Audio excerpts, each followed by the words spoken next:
प्रिय क्रांती मित्र हो, जय भीम, जय अशोक, जय संविधान, जय भारत. बाबासाहेबांचा 72 वर्षाचा नातू थकलाय. बाबासाहेबांचा 72 वर्षाचा नातू थकलाय, पण कधीच कोणासमोर नाही सुटला. होय क्रांती मित्रांनो, मी भीमपॅंथर राजेश गवळी. आज ह्याच विषयावर मी तुमच्याशी भीमपॅंथर या आपल्या हक्काच्या क्रांती वाहिनीवर पत्ररूपी सम्यक संवाद साधणार आहे. क्रांती मित्रांनो, आपणा सर्वांना क्रांतिकारी जय भीम.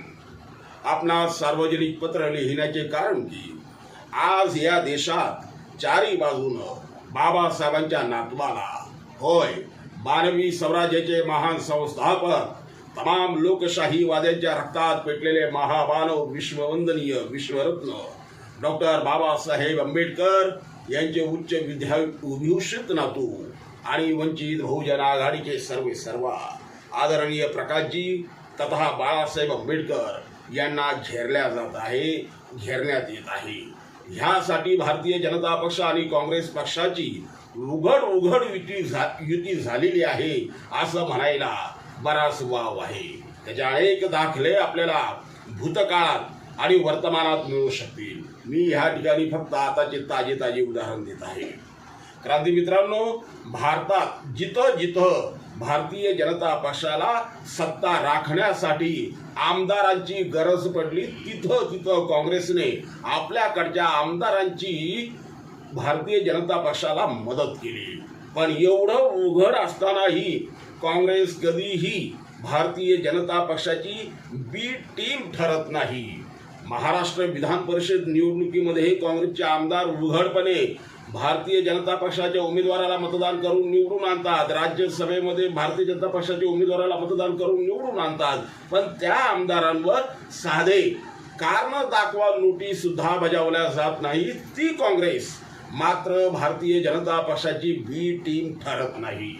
काँग्रेस पक्षाचे कोल्हापूर मतदारसंघाचे सध्याचे खासदार असणारे छत्रपती शाहू यांचे सुपुत्र आणि भारतीय जनता पक्षाचे माजी खासदार छत्रपती संभाजी यांनी तिसरी आघाडी निर्माण करण्याचा प्रयत्न केला, तर ते भारतीय जनता पक्षाची बी टीम ठरत नसतात. काँग्रेस खासदाराचा पोरगा तिसरी आघाडी का निर्माण करतोय, कोणाच्या फायद्यासाठी निर्माण करतोय, असले प्रश्न आपण विचारायचे नसतात किंवा त्यांच्यावर शंका सुद्धा घ्यायची नसते. एकनाथ शिंदे यांच्या सोबत गुवाहाटी येथे जाऊन उद्धव ठाकरे यांचे सरकार उद्धवून लावणारे बच्चू कडू महायुतीमध्ये राहूनही तिसरी आघाडी निर्माण करण्याच्या फंदात पडतात, तेव्हा मात्र ते भारतीय जनता पक्षाची बी टीम ठरत नाही. भारतीय जनता पक्षाच्या महायुतीचे प्रमुख घटक असणारे बच्चू कडू काँग्रेस खासदार छत्रपती शाहू यांच्या मुलाबरोबर तिसरी आघाडी निर्माण करण्याचा प्रयत्न करतात, तेव्हा मात्र बच्चू कडूवर संशय घेऊ नये. काँग्रेसच्या नेत्यांच्या आणि महायुतीच्या नेत्यांच्या या संबंधांबद्दल आपण बोलायचं नाही, पण दलित, आदिवासी, गरीब मराठा, ओबीसी, अल्पसंख्याक समूह, वंचित, शोषित, सर्वहारा समूह यांच्या न्याय अधिकारांसाठी लढणाऱ्या आणि सातत्यानं भारतीय जनता पक्षाच्या विरोधात आक्रमक भूमिका घेणाऱ्या विश्वरत्न डॉक्टर बाबासाहेब आंबेडकर यांच्या नातवानं संविधान विरोधी महायुती आणि बहुजन विरोधी महाविकास आघाडीला पराभूत करण्यासाठी तिसऱ्या आघाडीचा पर्याय निर्माण करण्याचा नुसता प्रयत्न जरी केला तरी या देशातली प्रस्थापित व्यवस्था बाबासाहेबांच्या नातवाला थेट भारतीय जनता पक्षाची बी टीम ठरून मोकळी होते. आणि या प्रस्थापित व्यवस्थेचे गुलाम झालेल्या आमच्यातल्याच दीड दमडीच्या दलालांना आंबेडकर घराण्यावर भुंकण्यासाठी मोकाट सोडण्यात येतं. आज संपूर्ण महाराष्ट्रात गोरगरिबांना, बहुजनांना, आदिवासींना, ओबीसींना, मराठ्यांना, सर्वहारा समूहाला न्याय देण्यासाठी इमानदारीनं लढणारा एकमेव राजकीय पक्ष वंचित बहुजन आघाडी असून ॲडव्होकेट प्रकाशजी तथा बाळासाहेब आंबेडकर यांच्या रूपानं एकच नेता लढत आहे. आंबेडकरी विचारधारेचे राजकारण करत आहे. आदरणीय प्रकाशजी आंबेडकरांनी 2019 मध्ये सुमारे 1.5 कोटी अर्धा कोटी म्हणजे जवळजवळ 43 लाख मतं घेऊन आपली अफाट ताकद सिद्ध केली आहे.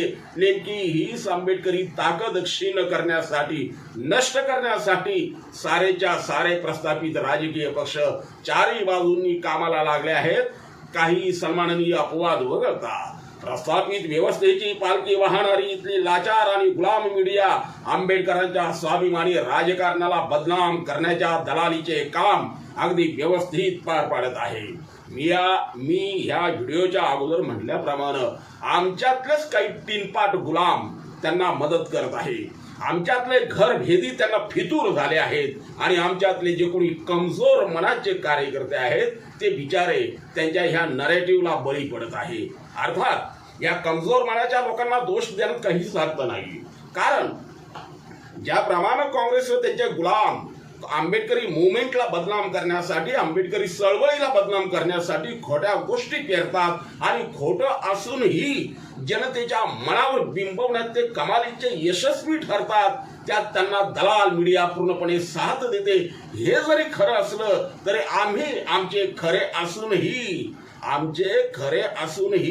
आमचे खरे पटविण्यात आम्ही मात्र कमी पडतो. हे वास्तव मान्य करायलाच हवं. त्यामुळे आंबेडकरवादी कार्यकर्त्यांनी थेट जनतेपर्यंत त्यांच्या घरात जाऊन आपली भूमिका ठासून सांगितली पाहिजे. क्रांती मित्रांनो, लोकसभा 2024चा निकाल आला. नेहमीप्रमाणे काँग्रेस पक्षाने खोट्याचा आधार घेऊन, दिवसा ढवळ्या खोटं बोलून, संविधान बचावचा आधार घेऊन आंबेडकरी समूहाची मतं ओर वाढवून आंबेडकरी विचारधारेचे राजकारण संपवण्याचं षडयंत्र आखलं आहे. हे जसं लक्षात आलं तसं ॲडव्होकेट बाळासाहेब आंबेडकर यांनी लोकसभा निवडणुकीमध्ये झालेला पराभव विसरून पुन्हा नव्या दमानं, नव्या उमेदीनं, नव्या शक्तीनं वंचितांची मोडलेली झोपडी साकारण्याचे कार्य हाती घेतलं आहे.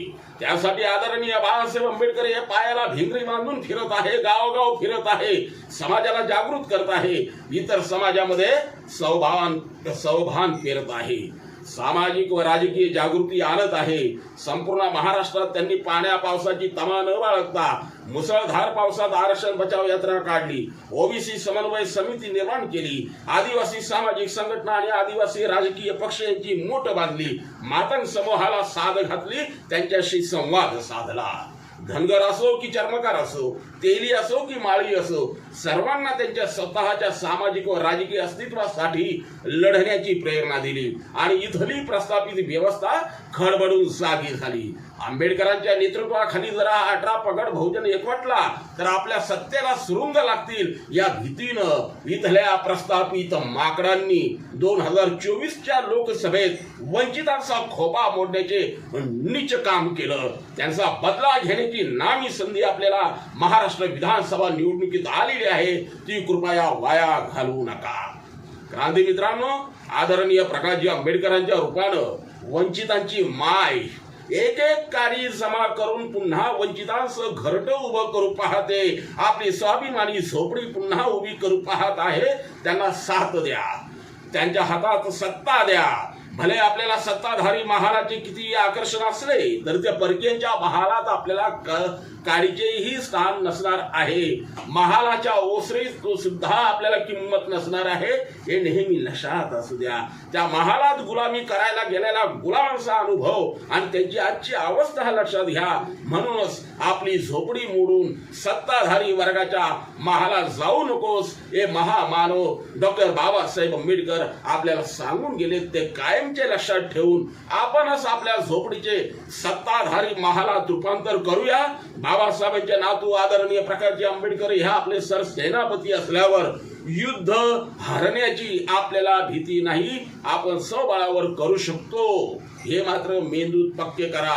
घरभेदी कालही होते, आजही आहेत, उद्याही राहतील. पण आंबेडकरी विचारधारेचे राजकारण यशस्वी करायचे आहे हा ध्यास घेऊन 72 वर्षाचा योद्धा आदरणीय प्रकाशजी आंबेडकर उन्हा तानाची, पाण्या पावसाची, शारीरिक वेदनांची तमा न बाळगता पायाला भिंगरी बांधून रानोमाळ वाड्या वस्त्यांमध्ये फिरून भीम विचारांची बाग फुलवत आहेत. त्यांचे कष्ट वाया जाता कामा नये. एक गोष्ट नेहमीच तुमच्या हृदयात कोरून ठेवा, ती म्हणजे बाबासाहेबांचा हा 72 वर्षाचा नातू थकलाय. बाबासाहेबांचा हा 72 वर्षाचा नातू थकलाय, पण कधीच कोणासमोर नाही झुकलाय. नमो बुद्धाय. आपलाच भीमप्यांथर राजेश गवळी. क्रांती मित्र हो, भीमप्यांथर या आपल्या हक्काच्या यूट्यूब चॅनलला कृपया सबस्क्राईब करून आम्हाला विषमतावादी शक्तींच्या विरोधात लढण्यासाठी बळ द्या, शक्ती द्या, ऊर्जा द्या. कमेंट करा, लाईक करा, शेअर करा.